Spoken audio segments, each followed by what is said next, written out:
World Mission Report. Soccer on Sabbath.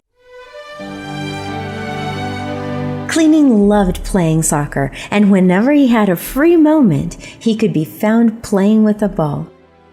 Upon moving to another city to pursue further studies, he continued playing soccer every Saturday.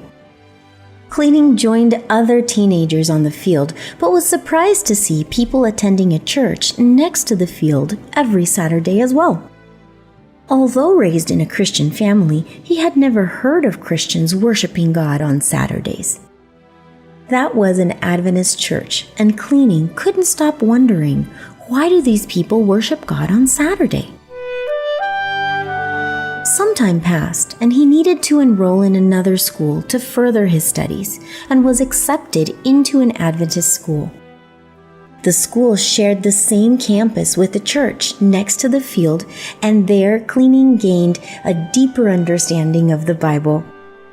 He learned that every Saturday or Sabbath observance is a biblical commandment, and Jesus himself faithfully observed this day. Cleaning leaned towards baptism, but when his parents strongly opposed, he decided to abandon the idea. As time passed, he entered college, but the university he attended was not Christian. He missed the Christian environment of the Adventist school, and his longing prompted him to become a missionary. In no time, he was baptized into the Adventist church and soon found himself working as a missionary to fourth-grade children in his country. Meanwhile, the desire to become a pastor grew in his heart, leading him to enroll in the Spicer Adventist University.